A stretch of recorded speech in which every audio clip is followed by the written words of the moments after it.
আশা করি সবাই ভালো আছেন এবং সুস্থ আছেন। গত অন্যান্য ক্লাসগুলোর মতোই আজকে আমাদের গ্রাফিক ডিজাইন লেভেল 3 এর আরেকটা ইউনিট অফ কম্পিটেন্সির উপরে ক্লাস হবে। আপনারা সবাই জানেন গ্রাফিক ডিজাইন লেভেল 3 এর টোটাল ইউনিট অফ কম্পিটেন্সি আছে কয়টা? 10টা। তার ভিতরে কম্পিটেন্সি 3 ভাগে ভাগ করা হয়েছে, একটা হচ্ছে জেনেরিক, আরেকটা সেক্টর, আরেকটা কি অকুপেশন। তো আমরা জেনেরিক থেকে already apply occupational safety and health এটা অলরেডি পড়েছি। এটার ভিতরে কিভাবে কি অ্যাপ্লাই করতে হবে সেটা আমরা অলরেডি জেনেছি।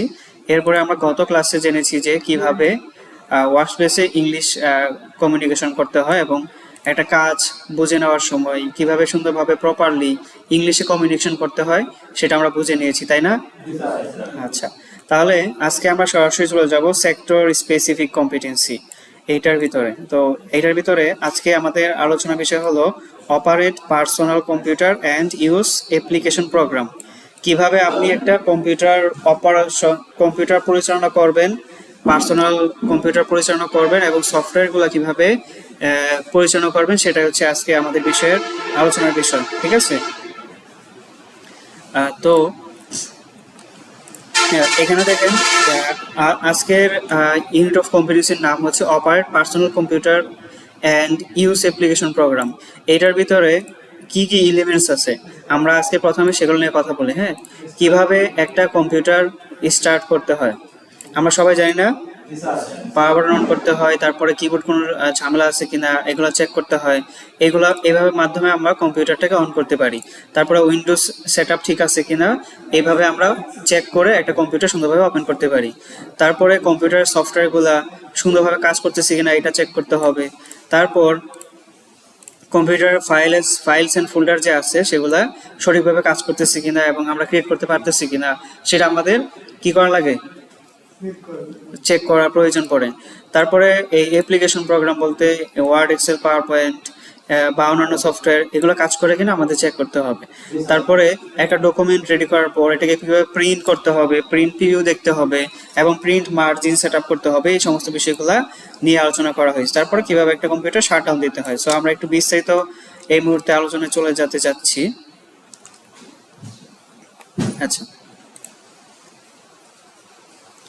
আচ্ছা, এখন তাহলে আমরা একটু জেনেরিক তো আমাদের অলরেডি বোঝা শেষ, এখন আমরা সেক্টর স্পেসিফিক কম্পিটেন্সি এখানে একটু যেতে চাচ্ছি আজকে।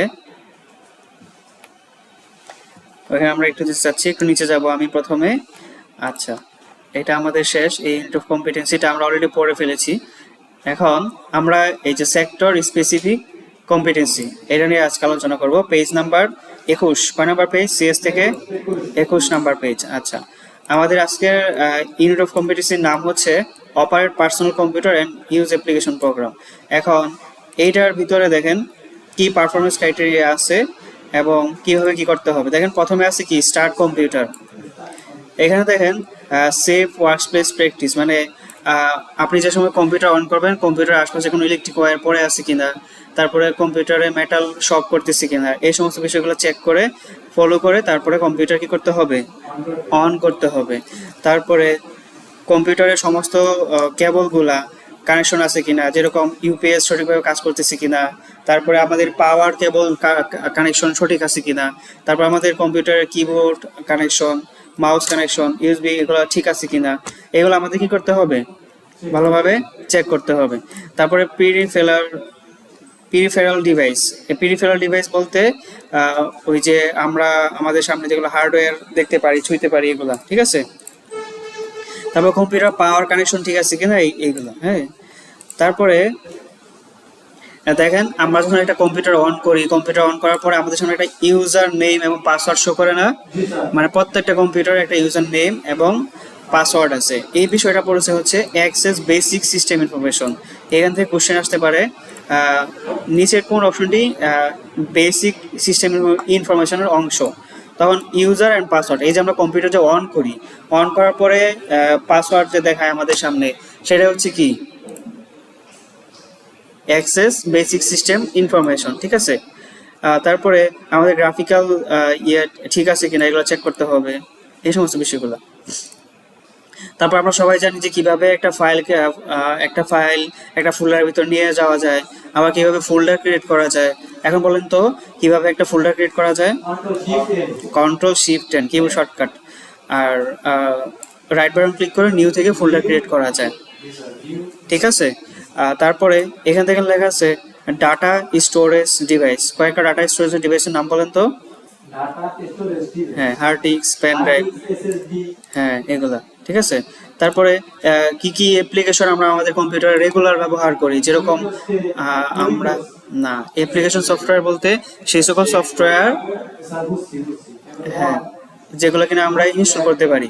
যেরকম ভাবে এই যে স্নিপিং টুল আমি আপনাদেরকে দেখাইছি, স্নিপিং টুলের মাধ্যমে কিভাবে মাউস কন্ট্রোলিং শিখতে হয়, তারপর ড্রয়িং শিখতে হয়, তাই না? সরি, এই স্নিপিং টুলের মাধ্যমে আমরা স্ক্রিনশট নিতে পারি। এই যে পেইন্ট সফটওয়্যারের মাধ্যমে আমরা বিভিন্ন ড্রয়িং করতে পারি। সরি, তারপরে এখানে আছে প্রিন্ট ডকুমেন্ট, তারপর প্রিন্টার কিভাবে সেটিং করতে হয় এগুলো আমরা দেখাবো আপনাদেরকে, এটা দেখানো হয় না, আজকেই দেখাবো। তারপরে কিভাবে অ্যাডজাস্ট ডকুমেন্ট মানে কি প্রিন্টে কিভাবে সেট আপ করতে হয়। তো এখানে যে পিডিএফটা আছে এটা যদি আমি প্রিন্ট করতে চাই তাহলে কি করতে, Ctrl+P চাপ দিব। কি চাপ দিব? Ctrl+P। দেখেন এটা চলে আসছে।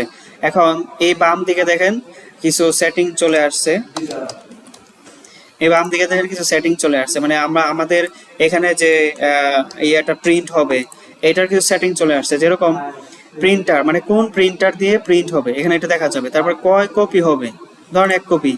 তারপরে পেজ, কয়টা পেজ প্রিন্ট হবে, অল পেজ মানে সবগুলা পেজ, এই ডকুমেন্টে যতগুলা পেজ আছে সব প্রিন্ট হবে, তাহলে এখান থেকে এটা। তারপর বাকিগুলো আমি পরে দেখাই দেবো। ঠিক আছে, মোর সেটিং এ যাওয়ার পর এখান থেকে লেখা আছে পেপার সাইজ, এটা কি পেপার হবে, A4 পেপার। ঠিক আছে, বেশিরভাগ সময় A4 পেপারই হয়। তারপরে ফিট টু স্ক্রিন এটা, মানে এখান থেকে লেখা আছে পেজ পার শিট, একটা পেজের ভিতরে কয়টা পেজ প্রিন্ট হবে, একটাই। ঠিক আছে, তারপর প্রিন্ট দিলে প্রিন্ট হয়ে যাবে, এটাই ছিল। তারপরে কিভাবে সব অ্যাপ্লিকেশন অন থাকা অবস্থায় বা ক্লোজ করে এটাকে শাট ডাউন করতে হয়। যেরকম আমাদের অনেক সময় কম্পিউটারটা কি করতে হয়, রিফ্রেশ দিতে হয়, কম্পিউটার শাট ডাউন দিতে হয়। তখন আমরা কিভাবে কম্পিউটার শাট ডাউন দিব, আমাদের ধরেন আমরা 5টা সফটওয়্যার ওপেন করে রেখেছি, যেরকম ভাবে এখানে ফাইল ওপেন করা আছে, তারপরে একটা ব্রাউজার ওপেন করা আছে, তারপরে ফটোশপ ওপেন করা আছে, ইলাস্ট্রেটর ওপেন করা আছে। এখন আমি যদি শাট ডাউনে ক্লিক করি তাহলে অবশ্যই এই সবগুলা সফটওয়্যারে কাজ করা অবস্থায় এই কাজগুলো কি করতে হবে, অফ করতে হবে। অফ করার পরে তারপর আমাদের কম্পিউটারটা অন করতে হবে, অফ করতে হবে। ঠিক আছে, আচ্ছা এখান থেকে রেঞ্জ অফ ভেরিয়েবল ভিতরে আমরা কয়েকটা বিষয় দেখব। ঠিক আছে, এখানে আমি আপনাদেরকে বলেছিলাম পেরিফেরাল ডিভাইসের ভিতরে ইনপুট ডিভাইস, আউটপুট ডিভাইস এরকম আছে। তো কয়েকটা ইনপুট ডিভাইসের নাম এখানে লেখা আছে, আপনারা একটু জোরে জোরে পড়েন তো।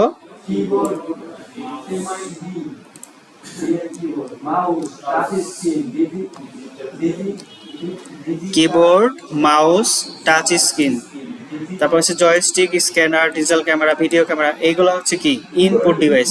এই যে এই মুহূর্তে আমরা যে ডিভাইসটা দিয়ে রেকর্ড করতেছি মাইক্রোফোন, সেটা কি কি device, input device. Input device বলতে সেই ডিভাইসটাকে বোঝায় যেই ডিভাইসটা দিয়ে কিনা আমরা কোনো ডাটা বা ইনফরমেশন কম্পিউটারে ইনপুট করতে পারি। যেরকম কিবোর্ড, কিবোর্ড দিয়ে আমরা লিখতে পারি, লিখলে এটা কম্পিউটারে ইনপুট হয়। তারপর মাইক্রোফোন দিয়ে কথা বললে কথাটা আমরা কম্পিউটারে সেট আপ হয় বা রেকর্ড করে। এখন আমরা দেখবো যে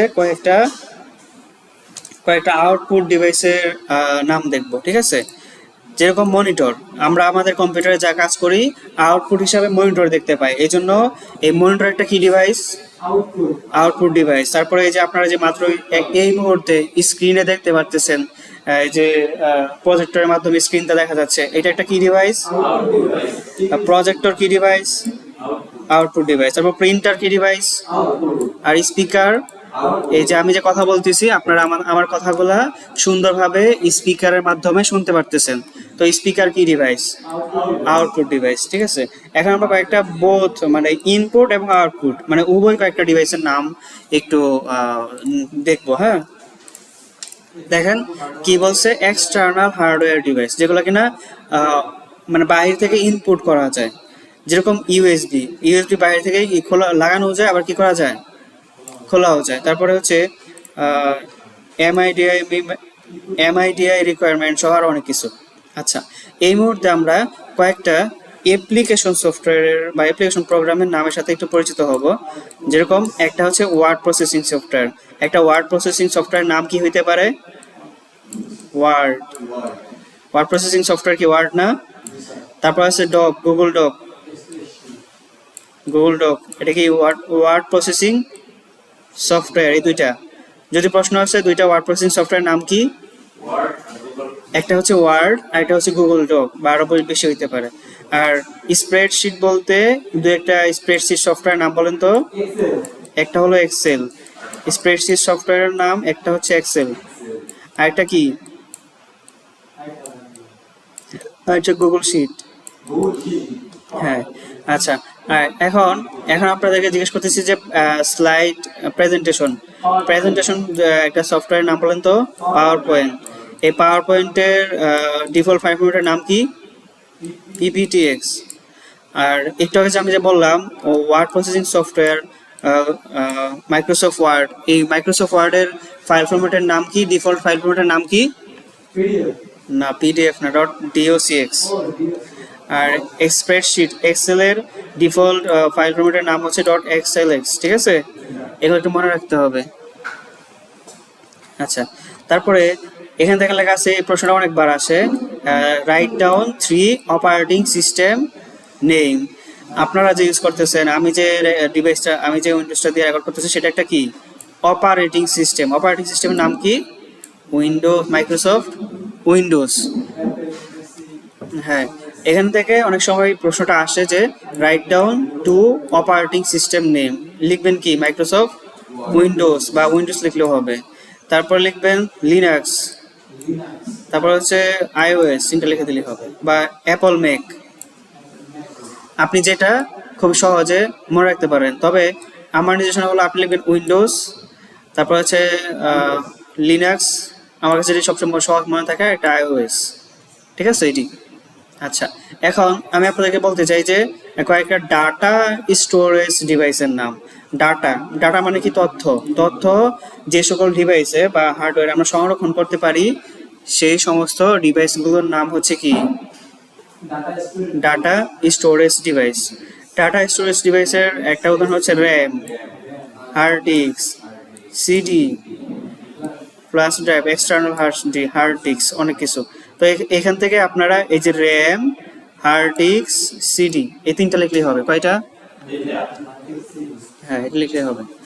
আচ্ছা, এখন দেখেন আপনি যে এই ইউনিট অফ কম্পিটেন্সের ভিতরে আপনি যে কাজ করবেন, এখানে কি কি ক্রিটিক্যাল অ্যাসপেক্ট হইতে পারে, মানে আপনি কাজ করার সময় কি কি সমস্যার সম্মুখীন হবেন এবং এগুলো কিভাবে সলভ করবেন, এখানে কিছু বলা আছে।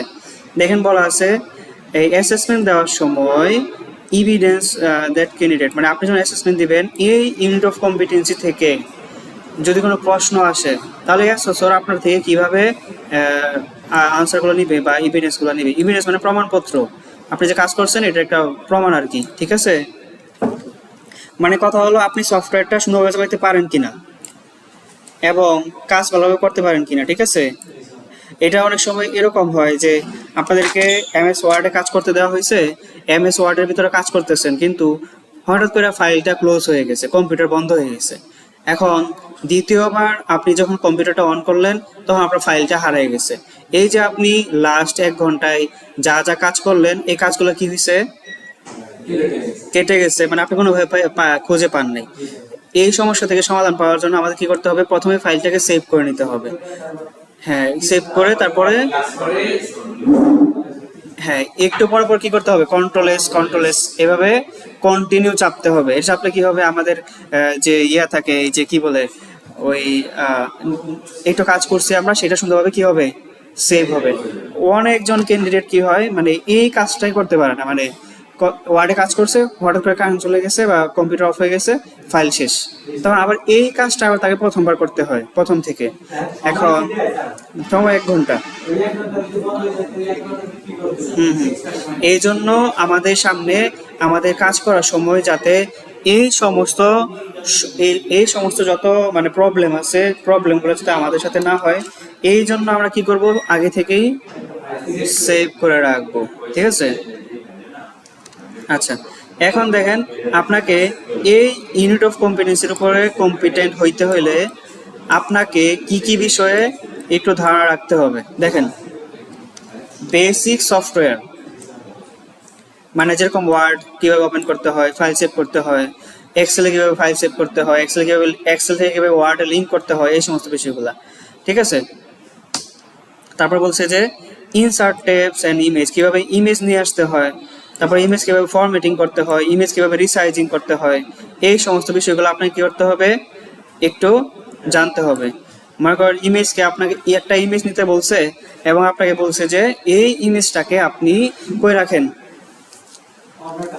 টপে রাখেন, টপ টপ সাইডে রাখেন এবং টপ লেফট এবার রাখেন, সেট আপ করেন, ঠিক আছে। এটা তারপর বলছে সেভ কিভাবে করতে হয়, এই যে আমি দেখাইছি একটু আগে বলছিও কিভাবে একটা ফাইলকে সেভ করতে হয়, কন্ট্রোল এস, ঠিক আছে। আর প্রথমবার সেভ করার সময় ফাইল থেকে সেভ এসে যাওয়ার পর এই ফাইলটাকে নির্দিষ্ট জায়গায়, কোন জায়গায়, নির্দিষ্ট ড্রাইভে, নির্দিষ্ট ফোল্ডারে যাওয়ার পরে ওইটাকে ওই ফাইল ফরম্যাটে সেভ করতে হবে। যেরকম আপনি যে ওয়ার্ডে কাজ করেন, ওয়ার্ডের নির্দিষ্ট একটা ফাইল ফরম্যাট আছে, ওয়ার্ডের নির্দিষ্ট ফাইল ফরম্যাটের নাম কি, ডট ডিওসি, একটু আগে বলছি ডিওসিএক্স, এই ফাইল ফরম্যাটে সেভ করতে হবে। আর যে এক্সেলে কাজ করেন এক্সেলের ফাইল ফরম্যাটে সেভ করতে হবে।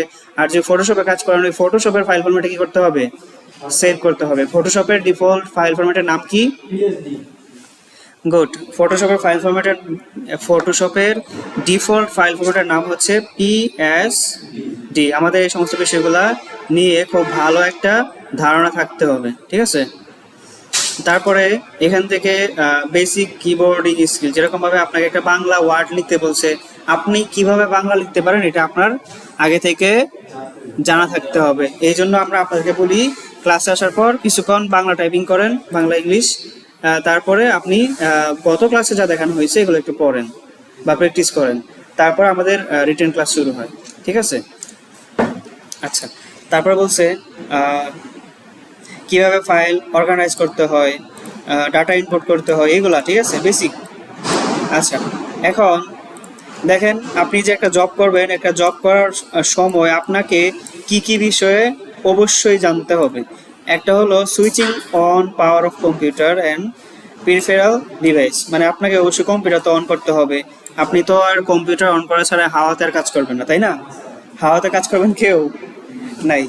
আচ্ছা, তারপরে আপনি এই সমস্ত সফটওয়্যারগুলোকে ম্যানেজমেন্ট করতে হবে, যেরকমভাবে কাজ সময়ের ভিতরে শেষ করতে হবে, ঠিক আছে।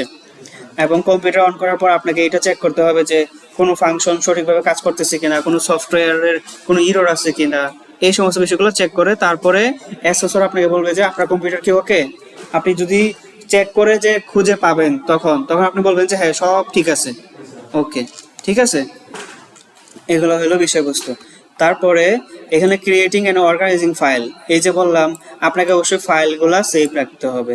যদি ফটোশপে কাজ করেন পিএইচডি ফাইল সেভ রাখতে হবে, যদি ইলাস্ট্রেটরে কাজ করেন এআই ফাইল সেভ রাখতে হবে, আর যে ওয়ার্ডে কাজ করেন ডট ডিওসিএক্স ফাইল অবশ্যই সেভ রাখতে হবে, আর যে এক্সেলে কাজ করেন এক্সেলের ডট এক্সএলএক্স এই ফাইল ফরম্যাটটা কি করতে হবে, সেভ করে রাখতে হবে।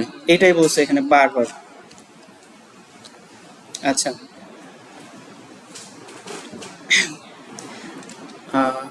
আচ্ছা, তারপর আমরা আসি রিকোয়ার্ড অ্যাটিটিউড। এই যে আপনি যে কাজ করবেন সারাটা দিন, আপনাকে অবশ্যই অ্যাসেসর তো আপনাকে সারাদিন ধরে জাজমেন্ট করবে। এখন অ্যাসেসরের সাথে অবশ্যই কি ভালো ব্যবহার করতে হবে না? অ্যাসেসরকে যদি বলেন যে এই দূর আপনি কে, আমি এমন তো কাজ করি, শেষে জমা দিয়ে দেখেন আপনি, তখন অ্যাসেসর কি মনে মনে কষ্ট হবে না?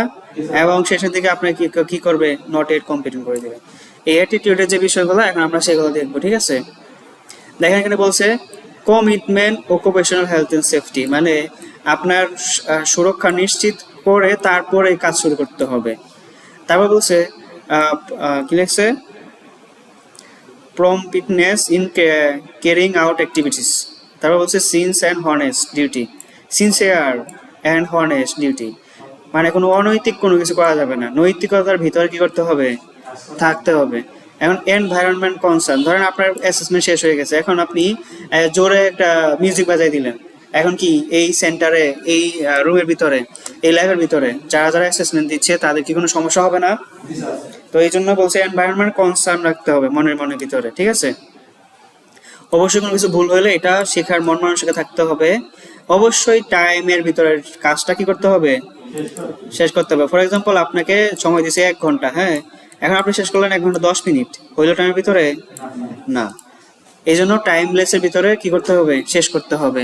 তারপরে রেসপেক্ট ফর রাইটস, যেটা হচ্ছে নিয়ম, সেটা অবশ্যই ফলো করে তারপরে কাজ করতে হবে, ঠিক আছে? এবং ওয়ার্কপ্লেস যারা কেউ সিনিয়র থাকে তাকে সম্মান প্রদর্শন করতে হবে, ঠিক আছে? এই সমস্ত বিষয়গুলো। এখন দেখেন, আপনি যে কাজ করবেন, এই কাজ করার সময় বা অ্যাসেসমেন্ট দিবেন, অ্যাসেসমেন্ট দেওয়ার সময় আপনার কিছু বিষয়বস্তু প্রয়োজন হবে। এই বিষয়বস্তুগুলো দিবে কারা? ধর আপনি ফটোশপে কাজ করবেন, এখন ফটোশপের ওই কি বলে, ফটোশপের ওই ফাইল বা ছবি কে দিবে? অ্যাসেসর দিবে। এখন তো আপনি অ্যাসেসরকে এটা বলতে পারবেন না, এই অ্যাসেসর ছবিটা দেন, এভাবে বলবেন? এভাবে বললে তো সমস্যা। এখন আপনি কি করবেন, স্যার বললে পোলাইটলি বলবেন, দাঁড়ায় বলবেন, স্যার ছবি তো দেওয়া হয় নাই, আমাদের ছবিগুলো দিলে আমরা কাজটা খুব দ্রুত শুরু করতে পারতাম, ঠিক আছে? তখন উনি অ্যাসেসর দিবে, বলবে যে পেন ড্রাইভে ছবি আছে আপনারা নিয়ে যান, বা ড্রাইভে ছবি আছে এটা নিয়ে যান।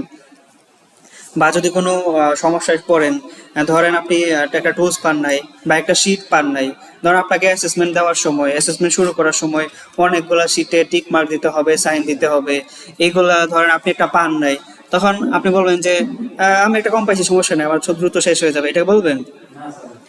যে সমস্ত ডকুমেন্টস গুলো আপনার অবশ্যই লাগবে অ্যাসেসমেন্ট দিতে, সবগুলো ডকুমেন্ট সুন্দরভাবে ফিল আপ করে তারপরে অ্যাসেসমেন্ট শুরু করতে হবে। এবং আপনাকে অ্যাসেসর সুন্দরভাবে বলে দিবে যে এখন এটা পূরণ করেন, ওই জায়গায় এই সাইন করেন, ওই জায়গায় একটা টিক মার্ক দেন। আপনি কি অ্যাডভান্স করবেন না জেনে?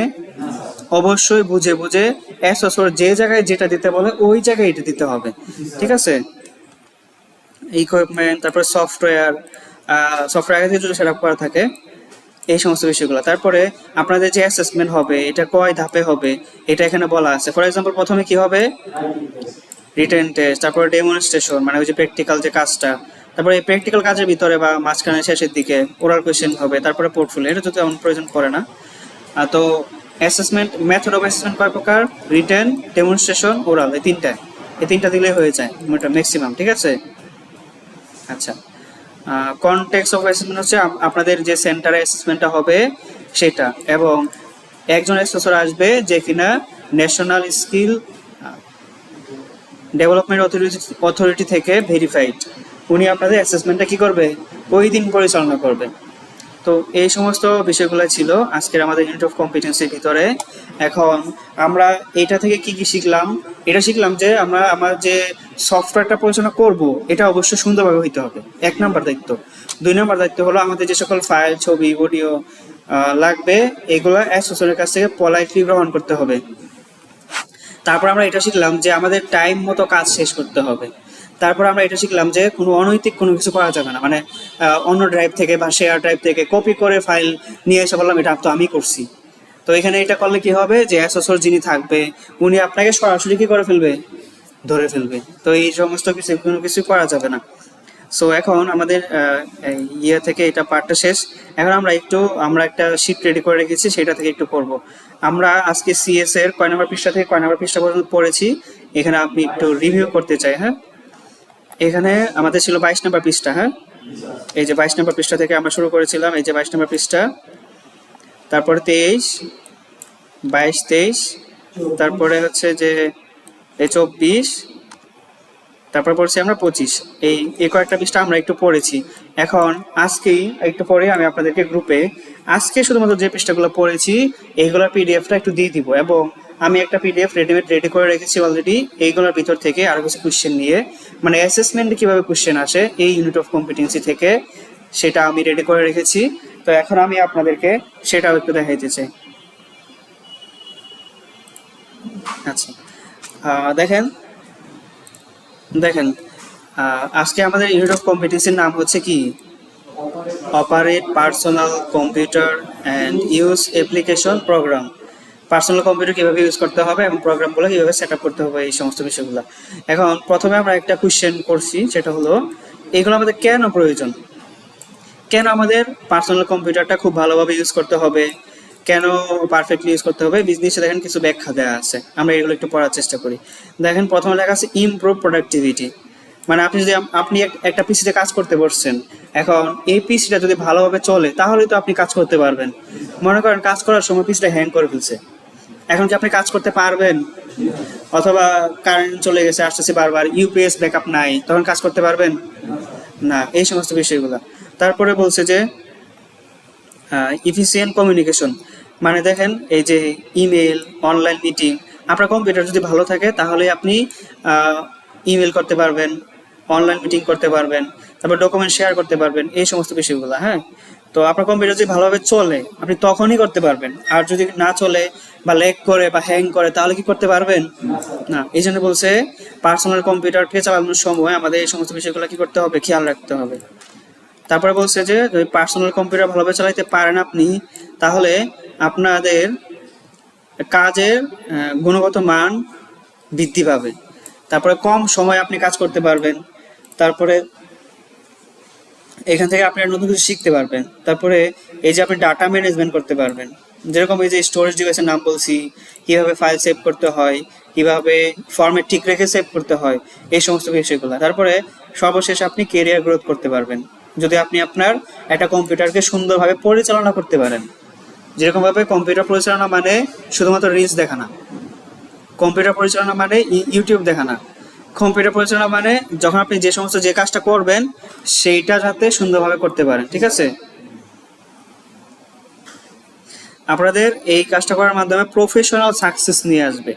প্রফেশনাল সাকসেস বলতে আপনি একটা অফিস জব করেন, আপনার একটা বস একটা কাজ দিয়েছে, আপনি এটা সুন্দরভাবে ম্যানেজ করে সময়ের ভিতরে বসকে জমা দিতে পারবেন, এবং বসের থেকে সময়ের মধ্যে কাজ জমা দেওয়ার ফলে আপনাকে আপনার বস একটা গুড ফিডব্যাক দিবে, তাতে আপনার পজিটিভ কিছু তৈরি হবে কোম্পানিতে বা যে প্রতিষ্ঠানে আপনি কাজ করেন। ঠিক আছে, এগুলো তাহলে দেখেন কয়েকটা কমন এক্সাম্পলের মাধ্যমে আমরা বিষয়বস্তুগুলো দেখব, যেরকম কিভাবে কম্পিউটার অন করতে হয়, অফ করতে হয়, কিবোর্ডের কানেকশন ঠিক আছে কিনা, তারপরে কিভাবে সেভ করতে হয়, রিনেম করতে হয়। রিনেম কিভাবে করতে হয় আমরা জানি, ফাইল থেকে ক্লিক করে রিনেম, অথবা কিবোর্ড ফাংশন হচ্ছে F2, রিনেম করার শর্টকাট কি F2। তারপরে মেইনটেইনিং স্টোরেজ ডিভাইস, যেরকম স্টোরেজ ডিভাইস বলতে USB, hard disk, storage device, এগুলা। ঠিক আছে, তারপরে কিভাবে একটা সফটওয়্যার ইনস্টল করতে হয়, আনইনস্টল করতে হয়, এটা আমাদের জানতে হবে। আমরা কি জানি এটা? আচ্ছা, আমি দেখাই দিই। এই দেখেন কন্ট্রোল প্যানেল থেকে এখানে সার্চ বক্সে সার্চ করবেন কন্ট্রোল প্যানেল, এখানে দেখবেন প্রোগ্রাম আছে, প্রোগ্রাম। তো এখানে যে কোনো সফটওয়্যার আনইনস্টল করতে চান তাহলে আনইনস্টলে ক্লিক করবেন। এখন দেখেন আপনাদের কম্পিউটারে যে সমস্ত সফটওয়্যারগুলো আছে এগুলো দেখা যাবে। এখান থেকে ধরেন এটাকে আনইনস্টল করতে চাই, রাইট বাটন ক্লিক করে এখানে দেখবেন আনইনস্টল অর চেঞ্জ, এখানে ক্লিক করে সরাসরি একটা সফটওয়্যারটা কি আনইনস্টল করে দিবেন। আর ইনস্টল করার সময় ওই যে ওইখানে ইনস্টলের শেষের দিকে .exe লেখা থাকে, কোন সফটওয়্যার যে ইনস্টল ফাইল ফরমেশন থাকে বা ফাইল ফরম্যাটে থাকে সেটার সাথে কি থাকে .exe, তখন বুঝতে হবে যে এটা একটা ইনস্টলেশন সফটওয়্যার।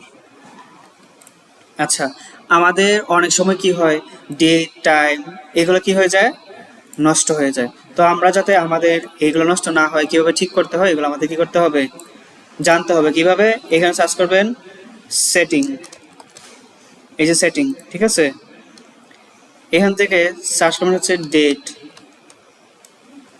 দেখবেন চলে আসছে change the date and time বা ডেট অ্যান্ড টাইম সেটিং।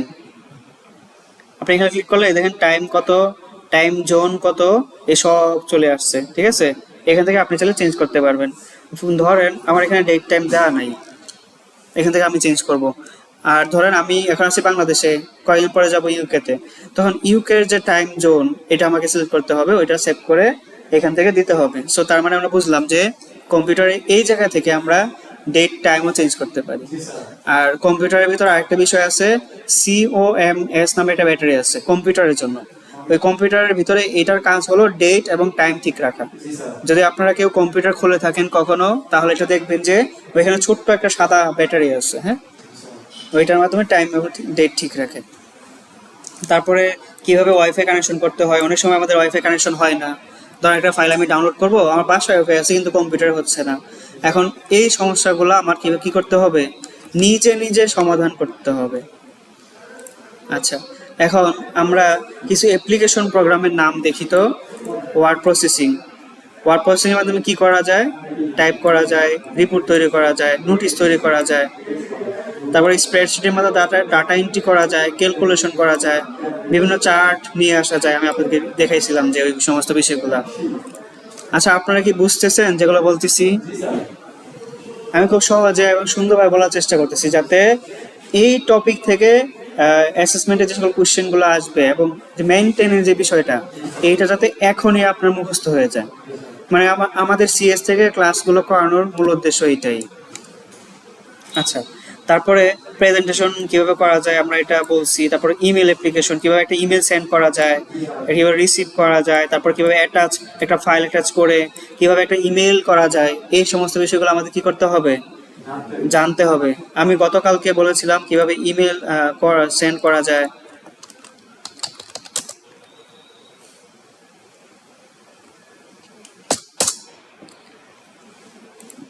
আচ্ছা, আমরা যে জিমেইলে আসি, এই জিমেইল থেকে আমরা বলেছিলাম কিভাবে গতকালকে ওই যে ইমেল সিগনেচার কিভাবে অ্যাড করা যায়, তাই না? গত ক্লাসে। এখন দেখেন, এই যে এখানে দেখেন একটা লেখা আছে অ্যাটাচ ফাইল। এই অ্যাটাচ ফাইলের মাধ্যমে আপনি ধরেন এটা পাঠাবেন, হ্যাঁ, এটা ক্লিক করে ওপেন। এখন আপনি যাকে পাঠাবেন এই ফাইলটা, ওনার কাছে এই ডকুমেন্টটা সহ চলে যাবে। অনেকে বলে না যে এই ডকুমেন্ট আমাকে মেল করে পাঠাও, বা এই ছবিটা মেল করে পাঠাও। এই ছবিটা আমরা পাবো কোথায়? এই যে এখান থেকে লিঙ্ক, ঠিক আছে, লিঙ্ক করে পাঠাবো। অথবা আমাদের যদি কোনো গুগল ড্রাইভে কোনো ছবি বা ভিডিও, অডিও তথ্য এগুলো আপলোড করা থাকে, তাহলে আমরা এই জায়গা থেকে লিঙ্ক করে সরাসরি কি করতে পারবো? পাঠাইতে পারবো। ঠিক আছে, এটাই ছিল বিষয়বস্তু। আচ্ছা, তারপরে কয়েকটা ব্রাউজার সম্পর্কে ধারণা থাকতে হবে, যেরকম ক্রোম একটা ব্রাউজার, এইচ ব্রাউজার, ঠিক আছে, এইচ। আচ্ছা, তারপরে গ্রাফিক ডিজাইন সফটওয়্যার, যেরকম ফটোশপ এবং ইলাস্ট্রেটর কিভাবে চালাতে হয়। আমরা যেহেতু গ্রাফিক ডিজাইন শিখতেছি, আমাদের সফটওয়্যারটা অবশ্যই পরিচালনা অবশ্যই কি করতে হবে? জানতে হবে। আমাদের আজকে সিএস এর টপিকটাই ছিল operate personal computer and use. হ্যাঁ, কিভাবে পার্সোনাল কম্পিউটার ইউজ করতে হয়, সফটওয়্যার ম্যানেজমেন্ট করতে হয়, অন করতে হয়, ক্লোজ করতে হয়, কোনো সময় সফটওয়্যার যদি মিসিং হয়, কোনো টুলস মিসিং হয়, এগুলো কিভাবে ঠিক করতে হয়, এই সমস্ত বিষয়গুলো ছিল আজকে আমাদের আলোচনার বিষয়। তারপরে এখানে দেখেন লেখা আছে পিডিএফ টুল, মানে কিভাবে একটা পিডিএফ রিডিং করা যায়, কনভার্ট করা যায়, কিভাবে একটা এডিট করা যায়। দেখেন, আমার কাছে ধরেন দুইটা ছবি আছে। এখন একজন ক্লায়েন্ট আপনাকে বলছে যে ওই দুইটা ছবিকে আপনাকে কি করতে হবে? পিডিএফ বানিয়ে দিতে হবে, মানে 5টা ছবি মিলে একটা পিডিএফ বানিয়ে দিতে হবে। এইটা অনেক সময় এরকম হয় যে আপনি জবে অ্যাপ্লাই করছেন, অ্যাপ্লিকেশন লেটার থাকবে প্রথমে, তারপরে থাকবে আপনার সিভি, তারপরে আপনার কি বলে একাডেমিক সার্টিফিকেট, তারপরে থাকবে ওই যে আপনার স্কিল লেভেল সার্টিফিকেট, যেরকম গ্রাফিক্স ডিজাইন, কম্পিউটার অপারেশন, এই সমস্ত সার্টিফিকেটগুলো আপনার থাকবে। হ্যাঁ, তো থাকার পরে এই সমস্ত বিষয়গুলোকে আপনি একটা সিরিয়াল বাই সিরিয়াল সাজায়া একটা পিডিএফ এ বানাবেন। এখন কিভাবে বানাবেন আমি এখন আপনাদেরকে শুধুমাত্র এই প্রসেসটা দেখাচ্ছি। আপনারা এখানে লিখবেন যে জেপিজি থ্রু পিডিএফ। হ্যাঁ, এই যে আই লাভ পিডিএফ, এখানে চলে আসবেন। হ্যাঁ, তখন এখান থেকে ওই যে আপনার যে ইমেজটা আছে, ওই ইমেজটা সিলেক্ট করবেন এখান থেকে। হ্যাঁ, সিলেক্ট করে ধরেন এই 3টা ইমেজ আছে আমি 3টা ইমেজকে আজকে পিডিএফ এ রূপান্তর করব। ফর এক্সাম্পল, এইটা আমার একটু এলোমেলো ভাবে আছে। এখন 1 নাম্বারটা আছে প্রথম, তারপরে 3, তারপরে 2। এখন এখানে কি সিরিয়াল ঠিক আছে কিনা আপনারা বলেন তো? ঠিক নেই, অবশ্যই 2 আগে আসবে। তো ড্র্যাগ করে প্রথমে নিয়ে আসবো, ড্র্যাগ করে করলে এটা হয়ে যাবে। তারপর কনভার্ট পিডিএফ এ ক্লিক করার মাধ্যমে আমরা এটাকে একটা পিডিএফ এ কনভার্ট করে ফেলছি এই মুহূর্তে। পিডিএফ করা যায়, জেপিজি থেকে করা যায়, অনেক কিছু করা যায়। ঠিক আছে, এই যে হয়ে গেছে। এই 3টা এখন একটা পিডিএফ এ কনভার্টেড হয়ে গেছে, এই দেখেন। ঠিক আছে, কিভাবে পিডিএফ করা লাগে আমি এটাও আপনাদেরকে শর্টকাটে দেখাই দিলাম। এখন দেখেন মিডিয়া প্লেয়ার, মানে এই যে এখানে দেখেন লেখা আছে ডিএলসি আছে, নাই ভিডিও, আচ্ছা, ইভেন্ট ভিউয়ার আছে, ভিডিও প্লেয়ার আছে, এগুলা। এখন দেখেন কমিউনিকেশন অ্যাপস, এটা অনেক সময় আসে। Write down 3 communication apps name, যেরকম কি লিখবেন? জুম, গুগল মিট, জুম আর গুগল মিট লিখলেই হবে। তারপর প্রিন্টিং অ্যাপ্লিকেশন লাগে না তেমন।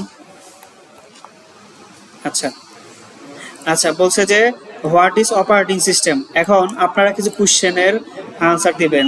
এখন আমি যা যা পড়াইছি আপনারা এগুলো দেখে দেখে কিছু কোশ্চেনের আনসার দিবেন। এই ভিডিওটা যখন পাবলিশ হবে যারা যারা দেখবে তারাও এই আনসারগুলো খাতায় নোট করবে, ঠিক আছে? তো আপনারাও এই কোশ্চেনের আনসারগুলো লিখতে থাকেন এখন। তো থ্যাংক ইউ এই লম্বা সময় ধরে এই ক্লাসটা করার জন্য। তো নেক্সট টপিকে আশা করি আবার দেখা হবে।